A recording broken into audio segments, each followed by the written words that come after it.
Vamos a inaugurar la sesión de esta jornada que continuará mañana con las presentaciones del profesor Rabanake y el profesor Miel.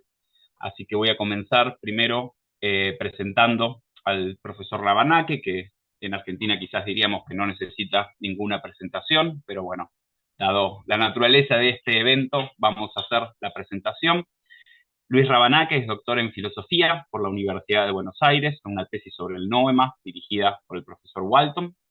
Es profesor titular ordinario de Historia de la Filosofía Contemporánea, director de investigaciones y director de la carrera del doctorado en la Universidad Católica Argentina.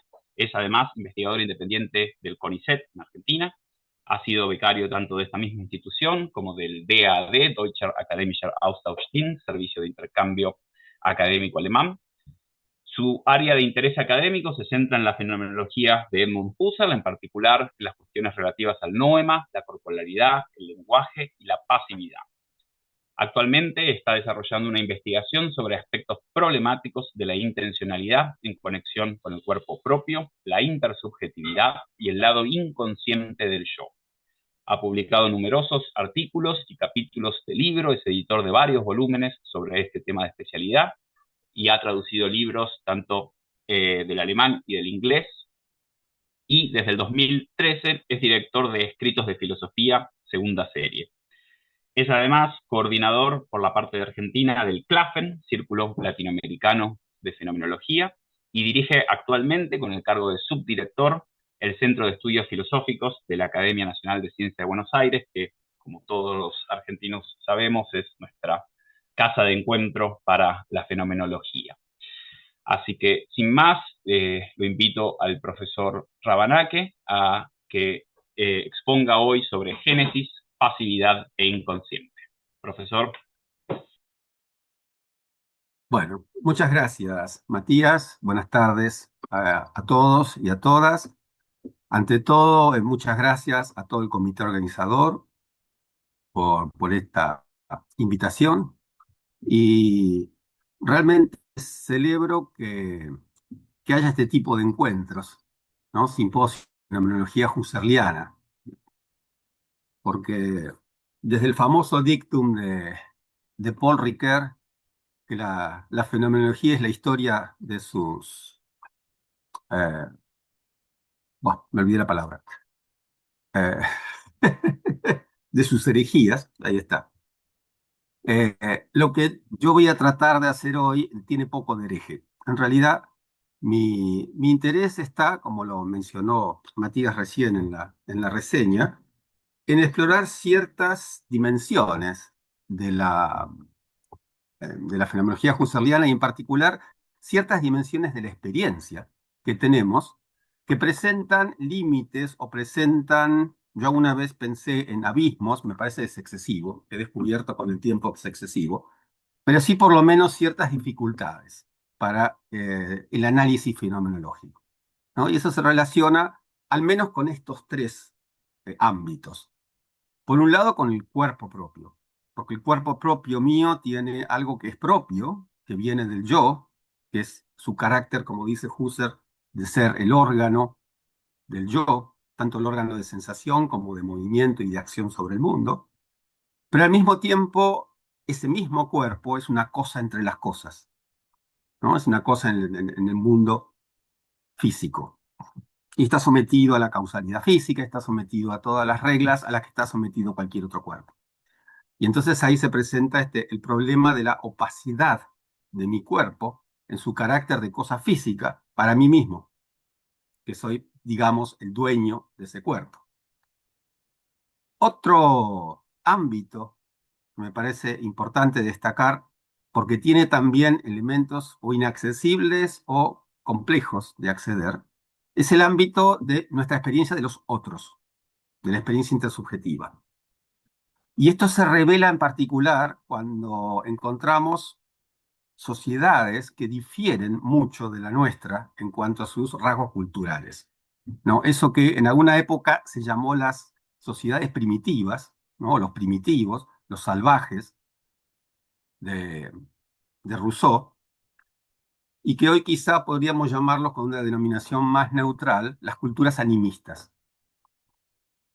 Estas representan también un problema porque representan un límite para la empatía, ¿no? Para la capacidad de empatizar, de ser capaz de encontrar al otro como una suerte de análogo a mí. Este es un segundo orden de problemas. El tercero, que es en realidad al que apunto hoy, tiene que ver con el otro lado de mi propio yo. Así como tenemos el lado físico, el otro lado del cuerpo, el otro lado de los otros, que no me son accesibles en forma inmediata, también tenemos el lado inaccesible de mí mismo, ¿no? De mi yo, o si quieren ustedes, de mi mismidad. Y esto es lo que tradicionalmente se conoce con el nombre de inconsciente. Lo que yo quiero hacer hoy es un breve repaso para llegar al tema del inconsciente, algunos pasos previos que ha dado Husserl para poder comprender dónde se ubica este problema, fundamentalmente.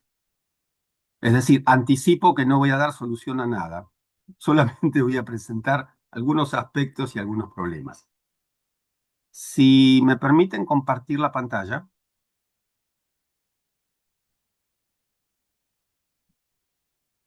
a ver, la están viendo, ¿verdad? Bien. Voy a hacer un poco acá, ahí está. Génesis, pasividad e inconsciente.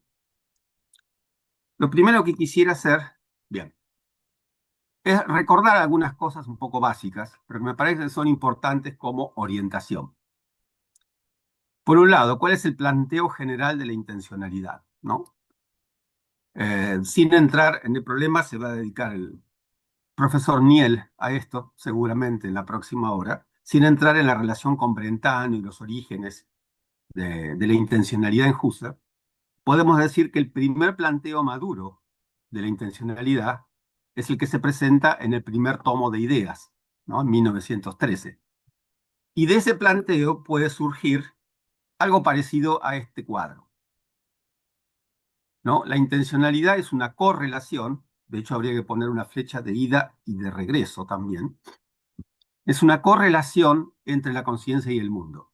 Y esto, desglosado analíticamente, significa al menos estas cosas. Del lado de la conciencia tenemos el yo, como aquel de donde proceden los actos, de donde emergen, o como dice Husserl, de donde brotan los actos.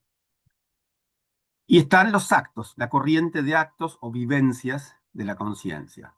Del lado correlativo, es decir, del lado del mundo, del lado de la trascendencia del mundo, tenemos las cosas, los objetos. Y los objetos aparecen siempre como sentidos o dados con sentidos. Y entonces la clasificación más elemental que tenemos del lado de las cosas es objetos y sentidos. Recordarán que Husserl recurre a veces a la terminología cartesiana y a veces regresa a los griegos cuando habla de esta correlación como ego cogito cogitatum y cuando en Ideas 1 renombra las dos regiones, conciencia y mundo, bajo el nombre de noesis y noema. Lo demás creo que lo sabemos, ¿no? Mientras que la conciencia es el lugar de los datos inmanentes, el yo, los actos, el material ilético, el material de sensación. Los objetos mismos se presentan como ideales, ¿no? Frente al escorzo, al momento del objeto en el que se me presenta alguna propiedad desde una perspectiva determinada, el conjunto del objeto aparece como un polo ideal, como un polo de convergencia, dice Husserl, de todos esos sentidos que va dando la noesis.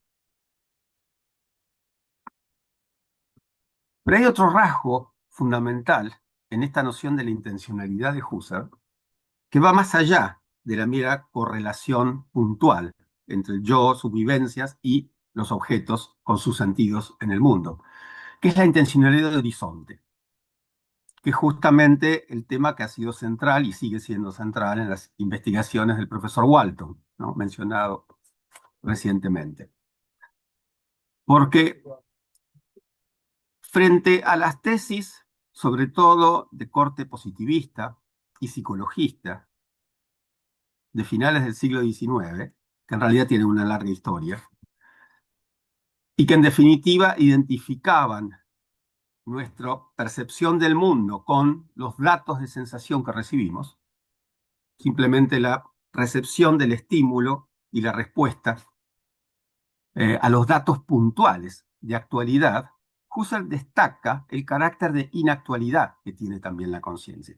Es decir, destaca que este dar sentido que es propio de los actos de conciencia no solamente se aplica, por así decirlo, a los datos inmediatos de sensación que tenemos en cada momento de la corriente de vivencias, sino que esa, ese momento o ese carácter momentáneo está siempre acompañado de un horizonte de otros momentos posibles que no están dados en presencia, pero que potencialmente son dables, ¿no? Se podrían dar.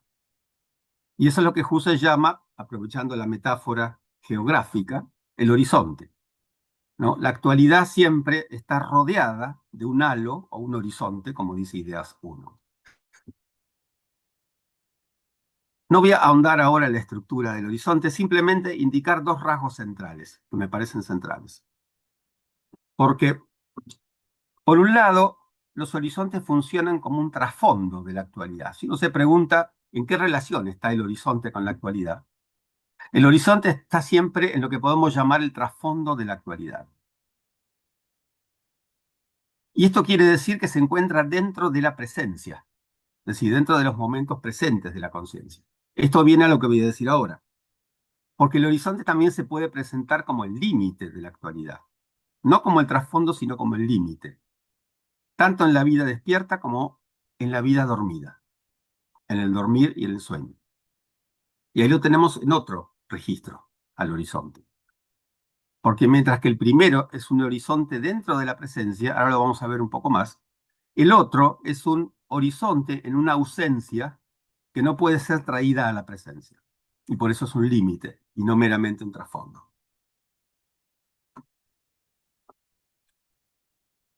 El siguiente tema que quería mencionar está muy relacionado con esto, porque es la concepción del tiempo. Husserl tiene una primera concepción del tiempo en términos que son paralelos a los de investigaciones lógicas, en esas famosas lecciones que están editadas y están traducidas, las lecciones sobre la conciencia del tiempo inmanente, que son muy tempranas y que tienen una concepción general de la temporalidad que Husserl va a rechazar años después. Ustedes recordarán cuando Husserl comienza a diseñar su método fenomenológico fundamental, la reducción, así cuando descubre la reducción fenomenológica, estamos alrededor de 1906, 1907, Husserl también se ve obligado no solamente a rever la estructura de la intencionalidad, que en investigaciones lógicas no incluía el lado objetivo. Entonces, Husserl se ve obligado a revisar su teoría del tiempo. Y lo importante de esta revisión para nosotros es que tiene que ver con la introducción de la noción de horizonte, ¿no? Husserl descubre que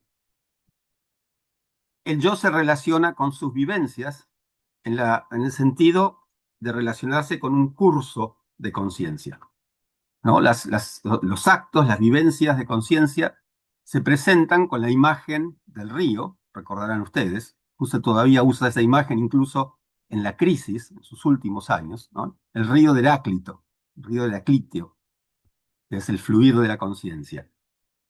Y ese fluir tiene una estructura temporal de vivencias o de actos presentes, pasados, futuros, a partir de un presente, pero Husserl investiga qué es lo que se produce en ese presente mismo, y ahí es donde encuentra un nivel último, así lo llama, un nivel último o absoluto, donde, por así decirlo, se gesta, se genera el tiempo, ¿no? Donde aparece el tiempo.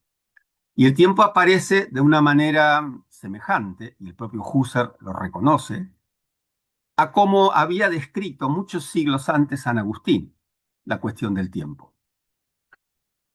No tanto en la famosa frase, si no me preguntan, sé lo que es el tiempo, si me preguntan, estoy en problemas, sino más bien en el resultado, esta distentio animi de la que habla Agustín, esta expansión de la conciencia desde el momento puramente presente a los momentos inmediatamente pasados y a los inmediatamente futuros, es lo que Husserl va a caracterizar bajo los nombres de protoimpresión, retención y protensión. ¿No? En cada momento de la conciencia tenemos un momento de presente, lo que sería, en el caso de la percepción, el núcleo mismo de presente. Pero ese núcleo de presente es un núcleo espeso, es un núcleo que además de contener el momento puramente presente, el proto-impresional, la ua-impresión, contiene también el momento anterior, que ya deja la conciencia, pero que no desaparece, que no cae en la nada, sino que es conservado en la conciencia. Y al mismo tiempo contiene la anticipación, la expectativa de los momentos que van a venir. De tal manera que esta estructura temporal del presente, que Husserl en los años 30 va a llamar presente viviente, es una estructura de horizontes. Hay un horizonte de presente, la protoimpresión, hay un horizonte de pasado, la retención, y hay un horizonte de futuro, la protensión. Y esta estructura es una estructura puramente formal, dice Husserl, ¿no? La forma del tiempo es esta. Y no hay forma sin contenido, de manera que esta forma afecta también a los contenidos de conciencia. Es decir, fundamentalmente, o en primer lugar, a los campos iléticos, hacia los campos de sensación.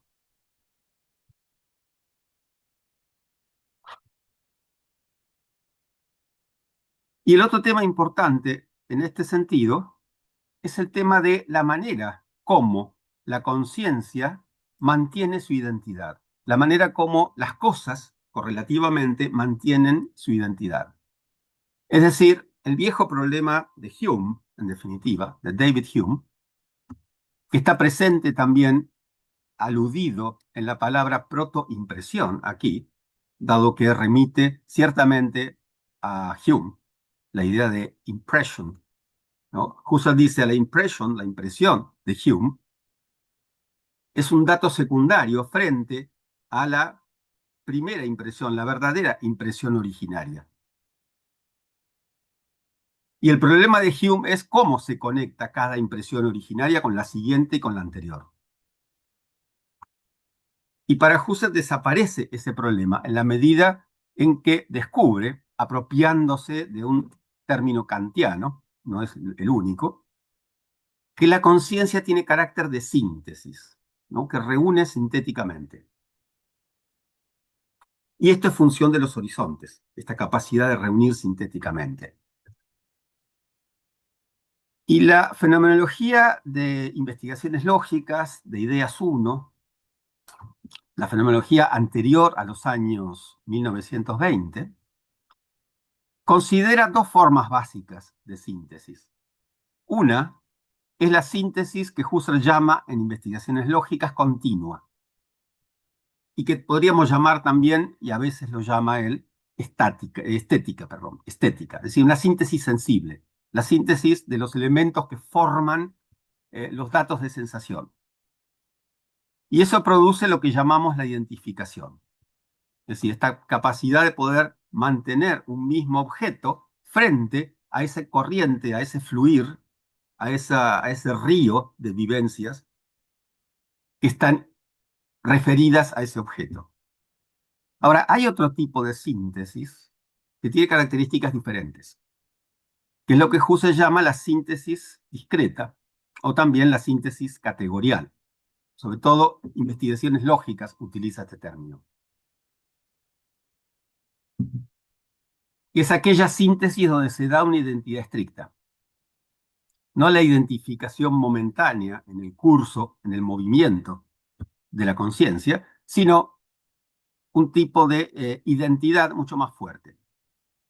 Así como en el primer caso, la síntesis continua, podríamos ejemplificarla con las fases de una percepción que se van conectando las unas a las otras. Y correlativamente los escorzos, es decir, las perspectivas del objeto, tal y como se ven en cada momento de la percepción, también se conectan unas con otras por una síntesis continua. En cambio, hay síntesis discreta cuando yo realizo una actividad propiamente dicha de conciencia, como pronunciar un juicio. ¿No? Si yo pronuncio un juicio tal como esta jarra, creo que la ven, esta jarra está delante de mi nariz, ese juicio no se produce, dice Husserl, a través de una síntesis continua, sino una síntesis discreta de partes que son unidas, digamos, simbólicamente, S es P, S y P son unidas por la conciencia misma en forma activa. Diríamos en forma deliberada o hasta en forma voluntaria. Y lo mismo otros ejemplos que uno puede poner. Ahora, cuando se pasa a la fenomenología genética, sobre la cual voy a hablar un poco más adelante más, Husserl reconsidera la síntesis, o en todo caso les da un perfil más claro, porque lo que dice es, las síntesis categoriales son síntesis activas que tienen que ver con la atención del yo, tienen que ver con el interés del yo. Es decir, son síntesis conscientes en un sentido fuerte de la palabra, son síntesis voluntarias, deliberadas, como cuando uno pronuncia en juicio, cuando uno demuestra un teorema de la matemática o cosas así. Y en cambio, la síntesis estética, las síntesis sensibles, tienen un carácter no activo, dice Husserl, sino pasivo. Y entonces acá introduce la cuestión de la pasividad, de la cual aclara, además, que es una pasividad en la actividad, es decir, no es una pura pasividad, sino es una actividad que siempre se encuentra dentro del marco general de la actividad. Lo cual nos lleva entonces a distinguir dos clases de génesis. Una vez que Husserl tiene en su poder la noción de horizonte, es decir, la noción de que el dar sentido implica un plus, un extra, una, un excedente de sentido, más allá de lo dado inmediatamente. Y una vez que descubre que el tiempo funciona a la manera de los horizontes, está en condiciones de hacer algo que rechaza en su primera fenomenología, ¿no? Algo que rechaza, si mal no recuerdo, en el parágrafo tercero de la primera investigación lógica, cuando se refiere a la asociación, justamente, Husserl dice, ese es un tema de la psicología empírica, no de la fenomenología, ¿no? Es un tema de una psicología genética, y lo descarta completamente. Pero para 1917, 1918, cuando ya puede reunir su consideración trascendental de ideas unos y con la correlación como la vimos, los horizontes y la concepción nueva del tiempo, está en condiciones de incluir ahora esta otra forma de intencionalidad que no podemos llamar activa, sino más bien pasiva. Y eso le permite, o le sugiere, diseñar un método específico para poder tratar este ámbito de la pasividad. Y es el método de la génesis, o el método genético. El motivo es, en el fondo, es sencillo. Los horizontes representan potenciales experiencias. Y sumado a los horizontes temporales, esto implica que se trata de experiencias pasadas que pueden ser recuperadas, piensen en el recuerdo, pero también experiencias futuras que pueden cumplirse. Y entonces es posible preguntarse por qué caracteres, qué características tienen estos horizontes. Es decir, es posible meterse, dice Husserl, en las implicaciones que están en estos horizontes y averiguar su origen. Y esto nos lleva a la noción de génesis. ¿no? Y por lo tanto de un análisis y una fenomenología genéticas. Podemos investigar el origen de la conciencia. Aclaro, no en un sentido empírico, porque justamente lo que quiere hacer Husserl con esto es eh, remontar ese problema de investigaciones lógicas que lo hacía identificar todo análisis de la génesis con un análisis puramente empírico, puramente psicológico. Ahora está en condiciones de entender cómo. La génesis se puede entender en un sentido trascendental. La génesis se puede entender en un sentido eidético. Es decir, no la génesis empírica en particular de un sujeto en particular, sino la génesis en general para cualquier conciencia posible. Y entonces no puede resultar raro que encontremos ahora una distinción entre una génesis activa y una génesis pasiva.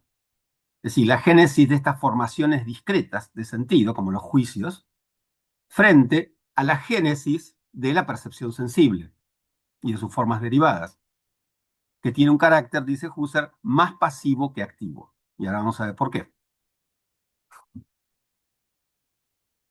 La génesis en el sentido activo, o si quieren ustedes, la fenomenología genética, el análisis genético que se ocupa de la génesis activa, investiga el darse originario de los sentidos.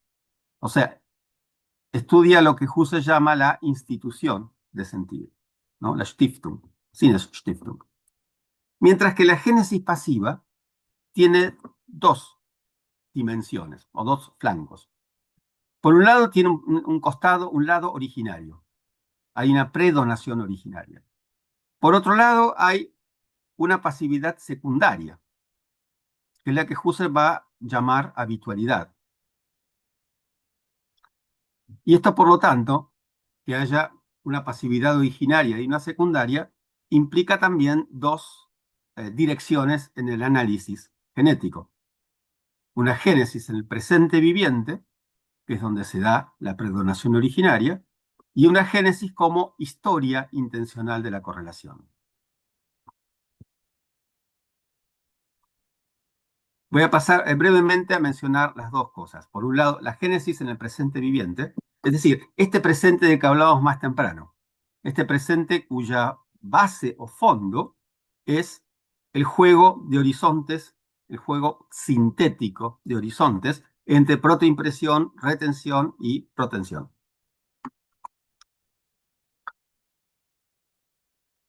¿Cuál es la efectuación, cuál es la operación que produce esta síntesis o este conjunto de síntesis en el presente viviente?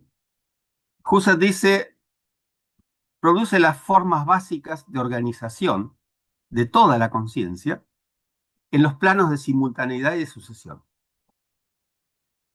¿no? El hecho de que tanto las vivencias como sus correlatos puedan ser simultáneos. Piensen en un campo perceptivo, por ejemplo, incluso el que están viendo ustedes ahora, probablemente con una computadora delante o algo equivalente y quizás una taza como la mía al costado y otra y el celular en otra parte y tal cosa y tal cosa. Todo eso se da en una simultaneidad, pero al mismo tiempo esa simultaneidad es sucesiva, porque transcurre y al transcurrir también cambian los elementos. Esta forma básica de organización en el tiempo eh, está en la base de todas las demás síntesis de la conciencia. Y Husserl sigue insistiendo que es una síntesis de carácter formal, es decir, es la que da la forma de la simultaneidad y de la sucesión. Pero como decíamos más temprano, no hay, y como dice Husserl en Experiencia y Juicio, no hay una forma sin un contenido, o siempre la forma es una forma de un contenido. ¿Cuál es el contenido? Y el contenido primario son los datos de sensación. Son estos datos hiléticos que se organizan, dice Husserl, como contenido y dentro del marco formal de la simultaneidad y la sucesión, bajo las leyes de la asociación. Voy a hacer una mención muy breve de todo esto, pero la asociación permite configurar no solamente campo vacío de presencia o de simultaneidad y de sucesión, sino un campo concreto, donde los datos están en saliencia o en relieve o están en el trasfondo sin destacarse. Y es lo que trato de mostrar en este pequeño gráfico, ¿no? Imaginemos un fondo blanco, homogéneo, y dos manchas de color rojo o de cualquier otro. El fondo homogéneo, dice Husserl, se organiza asociativamente de acuerdo con una de las reglas básicas de la asociación, que es la de conectar lo semejante, ¿no? O el evocar lo semejante. En cambio, entre las dos círculos rojos, entre las dos manchas rojas, ocurre lo contrario. Hay una discrepancia entre los datos eh, de esas manchas con el fondo homogéneo. Es decir, lo que se produce aquí es una síntesis de contraste, dice Husserl. No es una síntesis de homogeneidad, de continuación de lo igual, sino una síntesis de contraste. La síntesis de contraste hace que lo que está en contraste sobresalga en relieve. Esto tiene una serie de consecuencias que no voy a mencionar ahora. Simplemente dejo abierto el tema, porque está muy relacionado con el tema de la afección, del hecho de que estos datos me afectan a mi conciencia, y esta organización asociativa es la responsable de que algunos datos sobresalgan y otros no, y el yo se pueda dirigir hacia esos datos que sobresalen, hacia los datos en relieve, para objetivarlos. Pero hay un tercer orden de síntesis que se encuentra dentro de la pasividad, que son las síntesis sinestésicas. Las síntesis sinestésicas tienen una particularidad, porque su función es vincular los campos siléticos, los campos momentáneos de sensación, es decir, del lado de la conciencia, aquello que yo percibo inmediatamente de un objeto que tengo delante, por ejemplo, con los movimientos del cuerpo. Y en ese sentido tienen un carácter mixto, es activo-pasivo, no son puramente pasivas. Si bien en algunos manuscritos Husserl reconoce que hay síntesis sinestésica, o sea, hay sinestesias o kinestesias, como también se las puede llamar, que son puramente pasivas. Como ocurre, por ejemplo, con el movimiento de los ojos cuando uno le presenta un peligro al ojo, ¿no? O cuando se produce un ruido muy fuerte, giro la cabeza sin pensarlo. Ahí tenemos sinestesias pasivas. Pero por supuesto hay muchas sinestesias, es decir, conciencia del movimiento corporal, que son activas. Pero hay una vinculación pasiva, a su vez, con los campos siléticos. Y Husserl dice, la estructura de esta relación, de este vínculo entre campo ilético y movimiento, tiene la forma lógica del sí entonces. Si se dan ciertos movimientos corporales, entonces se produce tal o cual transcurso de escorzos cambiantes. Es decir, los campos ciléticos se modifican en la medida en que el cuerpo se mueve.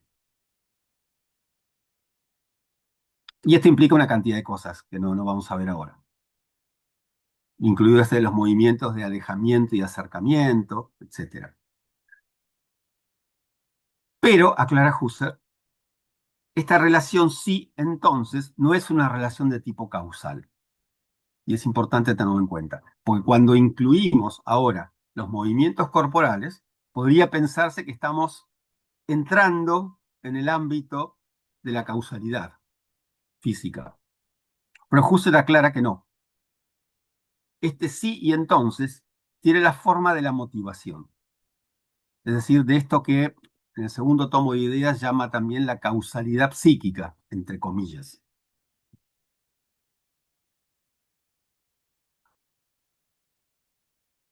Y decíamos que la pasividad tiene una segunda dimensión. Esta primera dimensión, que tiene que ver con estas tres clases de síntesis, las temporales, las asociativas o materiales y las sinestésicas, todo esto se juega en el presente viviente. Es decir, estas síntesis ocurren constantemente en nuestra vida despierta,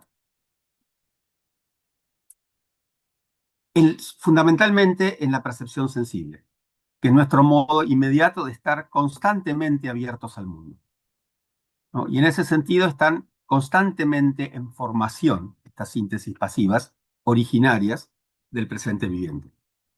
Pero hay otro tipo de pasividad, u otra función de la pasividad que reconoce y destaca Husserl, que tiene que ver con lo que él mismo llama en las meditaciones cartesianas la historia intencional de la conciencia.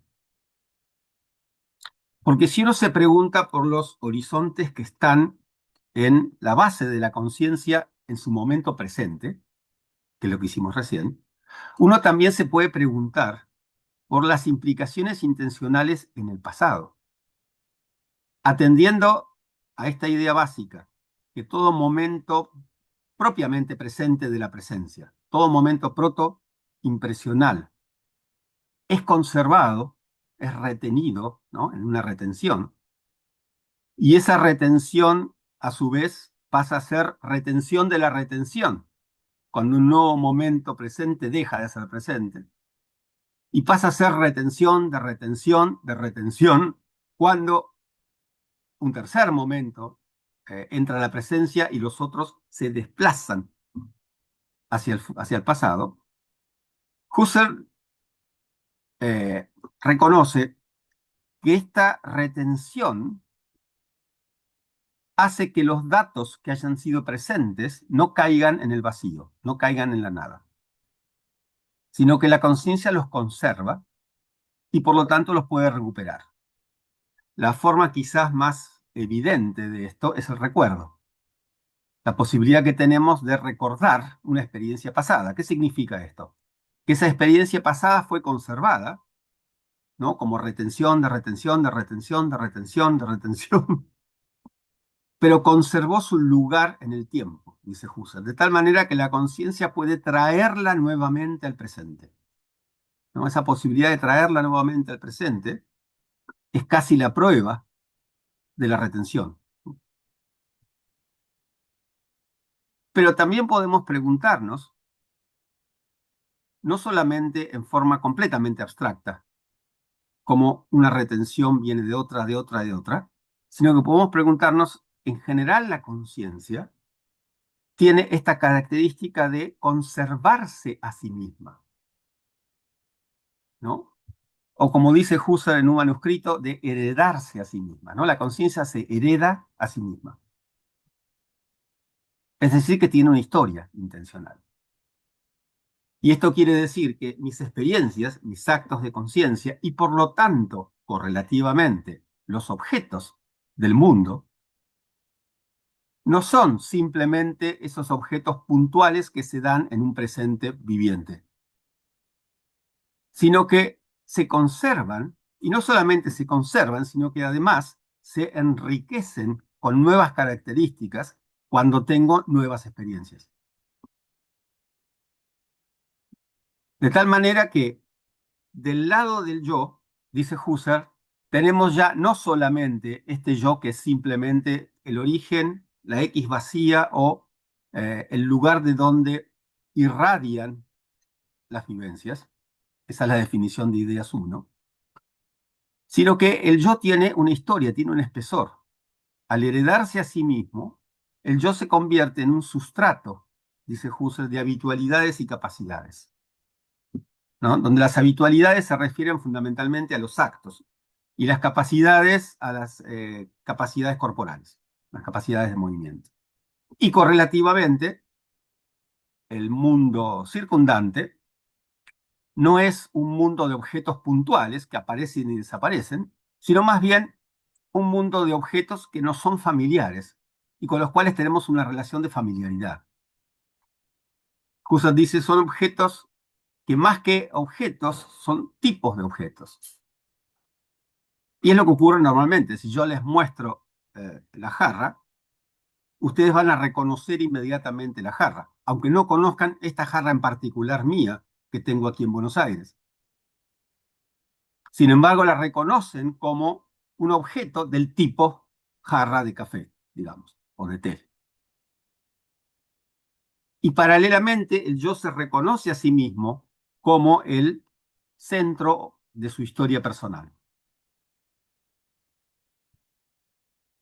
Al proceso por el cual se guardan, conservan, acumulan de alguna manera las experiencias del lado no ético, del lado del yo, Husserl lo llama a veces precipitación.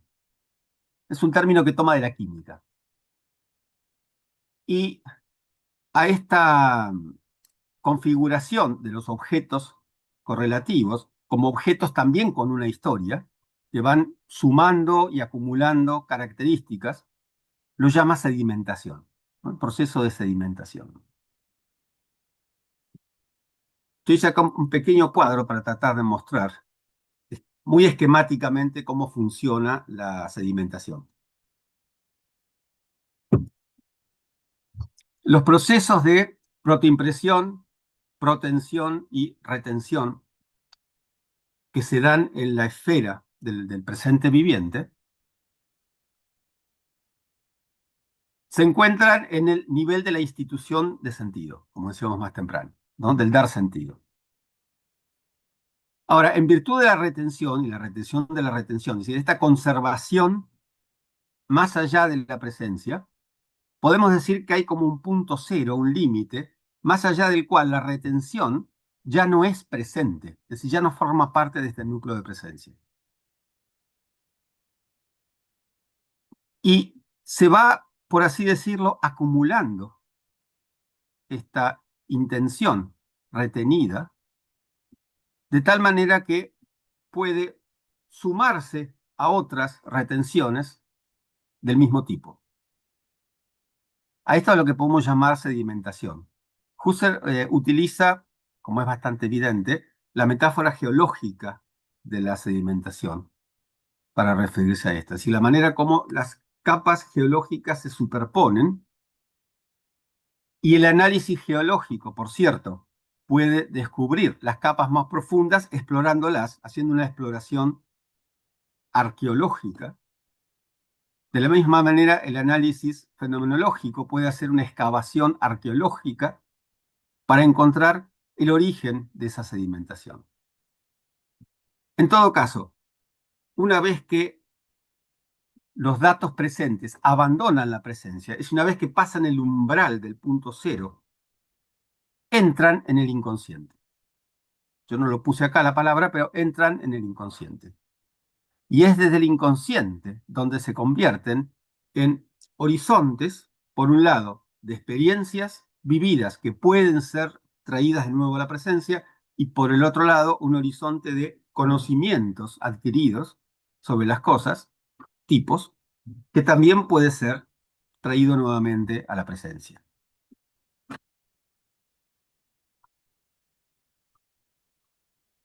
Y esto me lleva al penúltimo. ¿Tenemos un rato todavía?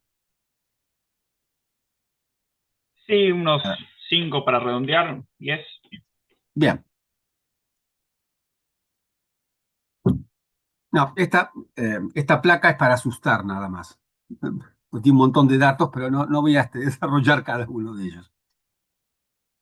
No, simplemente quería mencionar algunos ámbitos donde se da la pasividad. En realidad, uno debería decir que la pasividad afecta a toda la conciencia, en todas sus dimensiones y en todos sus aspectos. Pero si tuviera que hacer una clasificación muy rápida, diría, la pasividad abarca por lo menos estos ámbitos con seguridad. Por un lado, el ámbito de los actos personales, ¿no? De estos actos que tiene el yo como persona, el yo como sustrato de habitualidades y de capacidades. Y esto quiere decir que hay un ámbito de pasividad, tanto originaria como secundaria, en las presentaciones, es decir, en lo que normalmente llamamos la percepción sensible, la percepción de las cosas externas, Las presentificaciones, como el recuerdo, la espera, pero también en la esfera afectiva, en la esfera de los sentimientos y de los valores, y de la captación de los valores, hay también pasividad tanto primaria como secundaria, ¿sí? Tanto en el ámbito de la formación originaria de sentido como en la recuperación del sentido y su habitualización. Y por último, también dentro de los actos personales, tenemos los actos de la voluntad como actos que se habitualizan, ¿no? Y esto es algo que Husserl menciona muy explícitamente, sobre todo en las meditaciones cartesianas, cuando introduce el tema de la habitualidad.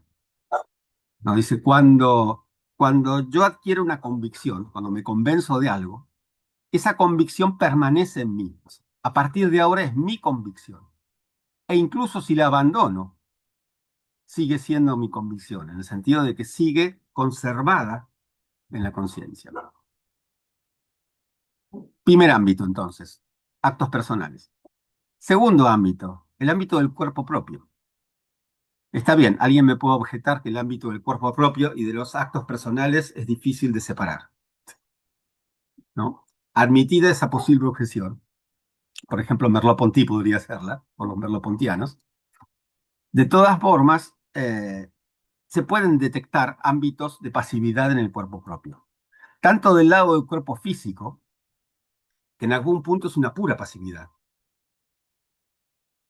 porque si hay una característica que diferencia el cuerpo en cuanto a cuerpo físico del cuerpo en cuanto a cuerpo animado, viviente, es justamente que yo no puedo disponer de mi cuerpo físico, de la manera como dispongo de mi cuerpo volitivo, de mi cuerpo en el sentido del cuerpo que hace posible que mi yo realice acciones sobre el mundo, ¿no? Incluida la de hablar ahora en este momento con ustedes, o la de sostener la jarra y tomar mi té.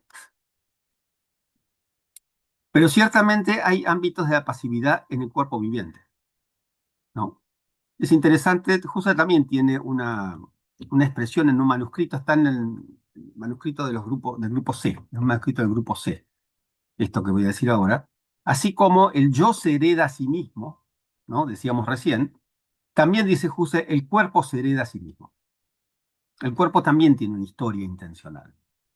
Es decir, mis movimientos, mis reacciones, piensen ustedes incluso en eh, eh, mis traumas dolorosos, ¿no? Momentos de gozo o de alegría, también en cuanto corporales son retenidos y forman parte de ese bagaje intencional que tiene el cuerpo propio.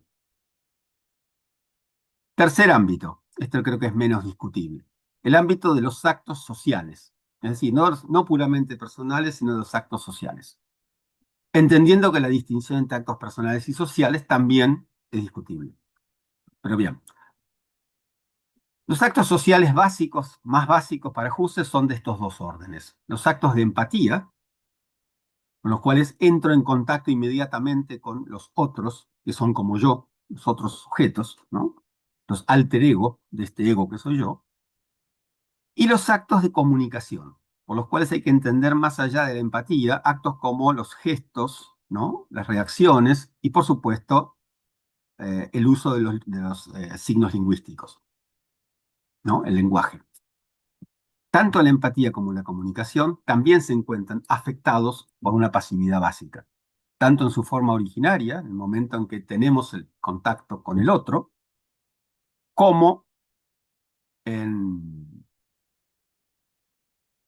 en todos los momentos posteriores en los que ese otro ya resulta familiar y nos resulta conocido, como paralelamente nos resultaban conocidos los objetos de un orden familiar.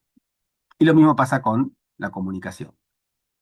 Es decir, la habitualización es una característica a la que están afectados todos los actos de la conciencia, ¿no? Todas las acciones de la conciencia están afectadas por esta habitualización.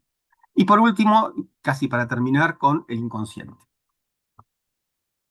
El inconsciente tiene dos facetas, dos ámbitos. Por un lado, el inconsciente dentro de la actividad.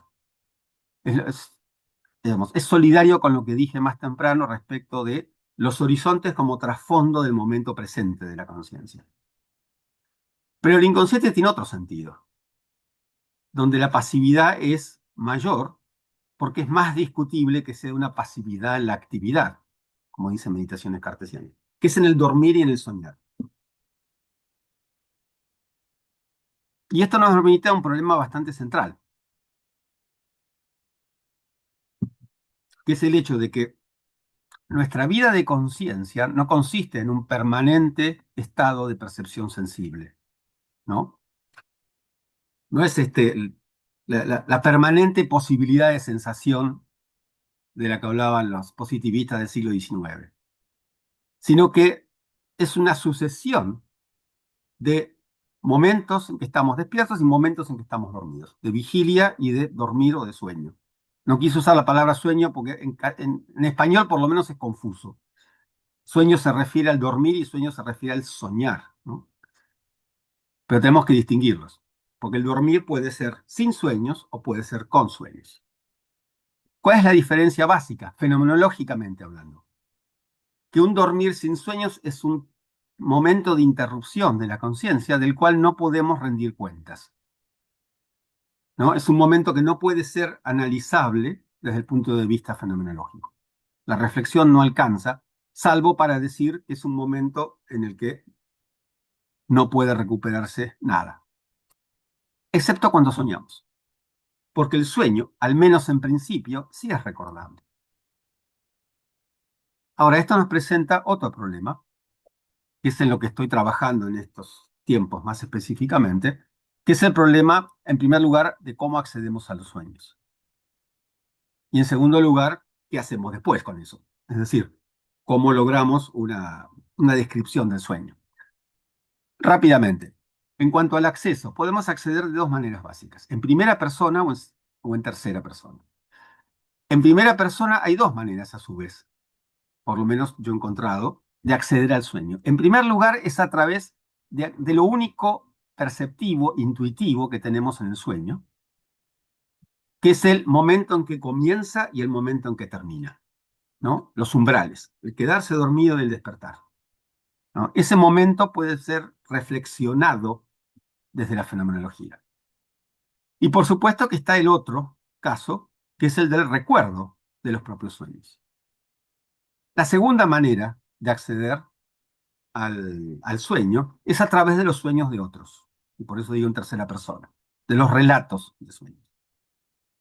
No lo vamos a ver ahora, pero desde el punto de vista estrictamente del método fenomenológico, da lo mismo en última instancia que estos relatos sean verídicos o que sean de ficción.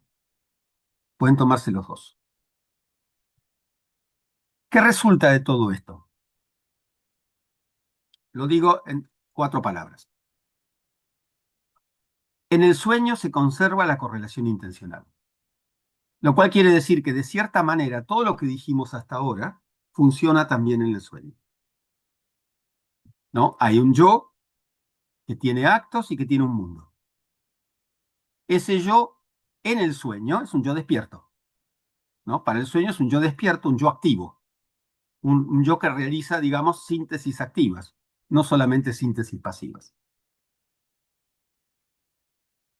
Pero desde el punto de vista del análisis, ese yo despierto no está despierto, está dormido, ¿no? Es un yo que sueña. Y lo mismo pasa con los otros dos elementos.